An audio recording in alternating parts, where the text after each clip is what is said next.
আজাদির লড়াইয়ের যে ইতিহাস এবং পর্বে পর্বে এই জমিনের তরুণরা এবং আজাদি পিপাসু মানুষরা হাজার বছর ধরে যে লড়াইয়ের ইতিহাস গড়েছে, এই ইতিহাসের নজির কিন্তু শুধু এই উপমহাদেশ না, সারা দুনিয়ার মধ্যেই খুব বিরল ইতিহাস।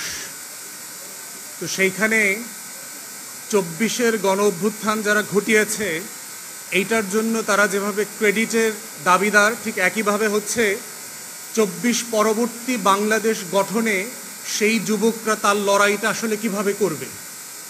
আজকে ২৫-এ এসে যখন সেই সহযুদ্ধরা পাড়ায় পাড়ায়, মহল্লায় মহল্লায়, জেলাতে জেলাতে সংগঠিত হচ্ছে, তাদের এই গল্পগুলোকে কিভাবে বাস্তবে রূপান্তরিত করবে, সেই স্বপ্নগুলোকে কিভাবে বাংলাদেশ দুই গড়বার জন্য কাজে লাগাবে।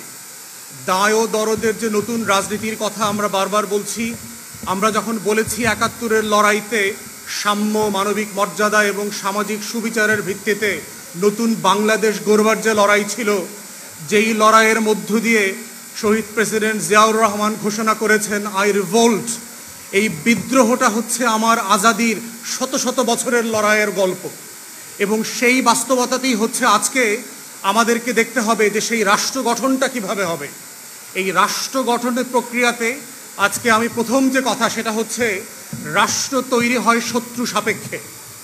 রাষ্ট্র তৈরি হয় আমার বেড়াকে কিভাবে নিরাপদ রাখা যায় সেই সাপেক্ষে। রাষ্ট্র তৈরি হয় স্বাধীনতা, সার্বভৌমত্ব, জাতীয় স্বার্থ, মুক্তির লড়াই, আত্মমর্যাদা সাপেক্ষে। অতএব সেই জায়গাতে আজকের তরুণদেরকে, যুবকদেরকে বুঝতে হবে যে এই বাংলাদেশ রাষ্ট্রের অস্তিত্বের প্রশ্ন যখন আসছে, আমার স্বাধীনতার লড়াইয়ের, আমার আজাদির লড়াইয়ে শত শত বছর ধরে কারা কারা এখানে শত্রু আকারে হাজির হয়েছিল, কারা এই মাটিতে নবাবী আমলে সেই স্বাধীন সুলতানকে পরাজিত করবার জন্য ব্রিটিশ বেনিয়াদের সাথে হাত মিলিয়েছে, কারা এই সময়কার ঘসিটি বেগম, কারা এই সময়কার মির্জাফর, কারা এই সময়ে লেন্দুব দর্জির মতো করে আমার আজাদি দিনে দিনে রাতে রাতে বিক্রি করে দিচ্ছে, কারা চেতনার নামে নামে আজাদি বিক্রি করে দিচ্ছে, কারা জগৎ শেঠ, উমিচাঁদ, রায়দুল্লভ, কৃষ্ণপদ রায় চৌধুরীর মতো সীমান্ত বিক্রি করে দিচ্ছে, আমার দেশ বিক্রি করে দিচ্ছে, আমার স্বার্থ বিক্রি করে দিচ্ছে। তারা রাজনৈতিক দলের মধ্য থেকে আছে, তারা আমলাতন্ত্রের মধ্যে আছে, তারা সশস্ত্র বাহিনীর মধ্যে আছে, তারা আমার প্রত্যেকটা রাষ্ট্রের পরতে পরতে এই লেন্দুব দর্জি আর মির্জাফরদেরকে চেনা হচ্ছে গত বছরের গণ অভ্যুত্থানকে বাঁচিয়ে রাখার প্রধানতম শর্ত। অতএব বাংলাদেশের এই সহযোদ্ধা তরুণ এবং যুবকদেরকে বুঝতে হবে, এই রাষ্ট্রটাকে যদি পুনর্গঠন করতে হয়, তরুণদের, যুবকদের স্বপ্ন বাস্তবায়নের রাষ্ট্র করতে হয়, সেই ঘাপটি মারা লেন্দুব দর্জি আর মির্জাফরদেরকে এক্সপোজ করা হচ্ছে আজকের যুব সম্মেলনের প্রধানতম ইস্তেহার হওয়া উচিত বলে আমি মনে করি। এবং এই শত্রু চিহ্নিত করবার জায়গাতে আমরা বারবার যেটা দেখতে পেয়েছি, গণ অভ্যুত্থানের পক্ষের শক্তিরা যারা কাঁধে কাঁধ মিলিয়ে, পাশে পাশ মিলিয়ে স্নাইপারের গুলের মুখে একসাথে শাহাদাত বরণ করেছে, সেই একই রক্তের রঙিন হওয়া মানুষগুলো আজকে ভিন্ন ভিন্ন বক্তব্য দিয়ে একজন আরেকজনকে শত্রুপক্ষ তৈরি করছে। এইটা যদি আমরা বন্ধ না করি, গণ অভ্যুত্থানের পক্ষের শক্তিগুলোর ভিতরে যেভাবে ফাটল ধরানোর চেষ্টা করা হচ্ছে, গণ অভ্যুত্থানের পক্ষের শক্তিগুলোকে একজনকে আরেকজনের পক্ষের বিপক্ষের খলনায়ক বানানোর চেষ্টা করা হচ্ছে, নতুন করে বয়ান তৈরি করবার চেষ্টা করা হচ্ছে। দিল্লির গোলামরাই তৈরি করছে ও আসলে দিল্লির গোলাম। তাই আমাদেরকে সাবধান হতে হবে, বন্ধু বেশে কারা কারা আজকে দিল্লির গোলাম বানানোর জন্য আমার আজাদির লড়াইকে, আমার গণ অভ্যুত্থানকে ব্যর্থ করে দেওয়ার জন্য দিনরাত চেষ্টা করছে।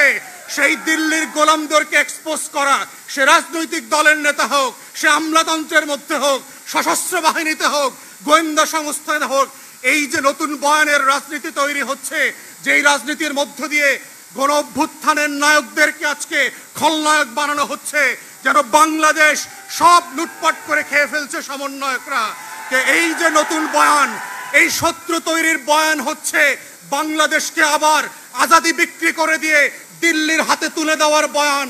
এই বয়ান হচ্ছে এজেন্ডা সেটিং করে 111-এর মতো করে মসনদ পরিবর্তন করবার যেই রাজনীতি, এই রাজনীতি থেকেও আমার তরুণ এবং যুবকদেরকে সাবধান হতে হবে। আমাদের কথায়, আমাদের আচরণে, আমাদের কর্মকাণ্ডের মধ্যে গণ অভ্যুত্থানের পক্ষের শক্তিদের মধ্যে কোনোভাবে যেন ফাটল তৈরি না হয়। আমরা সবাই রাজনৈতিক প্রতিপক্ষ, কিন্তু রাষ্ট্র সাপেক্ষে, দিল্লি সাপেক্ষে, আওয়ামী লীগ সাপেক্ষে আমরা সবাই গণ অভ্যুত্থানের কাতারের সহযোদ্ধা। এই লড়াইতে বিএনপিও লড়াই করেছে, এই লড়াইতে এনসিপিও লড়াই করেছে, এবি পার্টিও করেছে, জামাত শিবিরও করেছে, চরমোনাইও করেছে। তারা কেউ গণ অভ্যুত্থানের শত্রু না। কিন্তু আমরা দেখতে পাচ্ছি দিল্লি এবং কলকাতার বয়ান দিয়ে আজকে গণ অভ্যুত্থানের পক্ষের শক্তিগুলোর মধ্যে যেই বিভাজনের রাজনীতি তৈরি করা হচ্ছে, এই রাজনীতি হচ্ছে দিল্লির রাজনীতি, নায়কদেরকে খলনায়ক বানানোর রাজনীতি, শত্রু সাপেক্ষে বাংলাদেশের স্বার্থ বিক্রির রাজনীতি। অতএব সেই রাজনীতির ব্যাপারে প্রত্যেকটা রাজনৈতিক দল এবং নেতাকে সজাগ সচেতন যেমন থাকতে হবে, তেমনি ভিজিলেন্ট থাকতে হবে।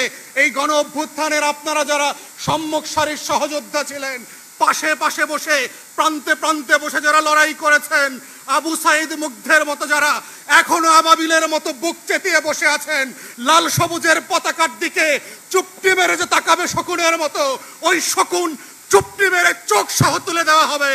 সার্বভৌমত্বের প্রশ্নে, স্বাধীনতার প্রশ্নে, আজাদির প্রশ্নে কোনো কম্প্রোমাইজ হবে না। এটাই হচ্ছে আগামী দিনের নতুন বাংলাদেশের একমাত্র বয়ান। এবং সেই বয়ানের নেতৃত্বে এনসিপি থেকে শুরু করে জাতীয় যুব শক্তি নেতৃত্ব দেবে। আমরা সে একসাথে কাঁধে কাঁধ মিলিয়ে বাংলাদেশ দুই গড়বার রাজনীতি করব, রাষ্ট্র বিনির্মাণ করব, জাতি বিনির্মাণ করব, সে আশাবাদ ব্যক্ত করে আমার বক্তব্য এখানেই শেষ করছি। সবাইকে অসংখ্য ধন্যবাদ। আসসালামু আলাইকুম।